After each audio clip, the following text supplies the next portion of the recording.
Prada laki baru 2 bulan jadi prajurit TNI, sempat syukuran, kini tewas diduga dianiaya senior. Kebahagiaan keluarga Prada laki Cepril Saputra Namo, 23, sirna setelah prajurit TNI ini tewas diduga menjadi korban penganiayaan seniornya. Padahal kedua orang tua Prada laki baru saja mengantarkan putra tercintanya menjadi anggota TNI.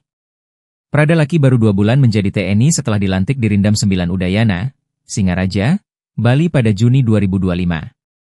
Sang paman, Rafael Davis bercerita bahwa laki lulus pada Februari 2025. Setelah lulus menjadi anggota TNI, laki bertugas Batalion Teritorial Pembangunan, TP, 834 Waka Ngamrena GKO, Nusa Tenggara Timur, NTT. Bahkan setelah lulus, keluarganya menggelar syukuran. Prada laki Cepril Saputra Namo merupakan anak kedua dari 4 bersaudara. Ayahnya, Sersan Mayor, Serma, Christian Namo, anggota TNI di Kodim 1627 Rote Endau. Sedangkan ibunya Sepriana Paulina Mirpe. Laki dinyatakan meninggal pada Rabu, 6 Agustus 2025. Prada laki sempat membuat pengakuan kepada dokter saat dirawat intensif selama 4 hari di unit perawatan intensif, ICU, RSUD Airamo, Kabupaten Nagekeo, Nusa Tenggara Timur sejak Sabtu, 2 Agustus 2025. Dalam kondisi masih sadar dan keadaan lemah, Prada laki diduga sempat mengaku kepada seorang dokter di ruang radiologi bahwa dirinya menjadi korban penganiayaan oleh sesama prajurit TNI.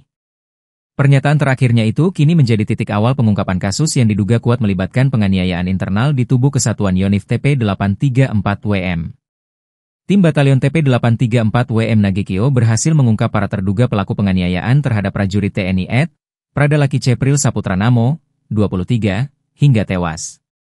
Komandan Kompi, Danki, Ceyon TP834WM, Letu Infantri Rahmat mengungkapkan ada sebanyak 4 pelaku, anggota dari Batalion TP834WM Nagekeo. Keempatnya berpangkat pratu yang juga adalah rekan korban. Letu Rahmat juga menyebut keempat terduga pelaku kini sudah diamankan di Subdenpom ND guna menjalani proses pemeriksaan. Saat ini jenazah Prada laki disemayamkan di asrama TNI ed Kuanino Kupang.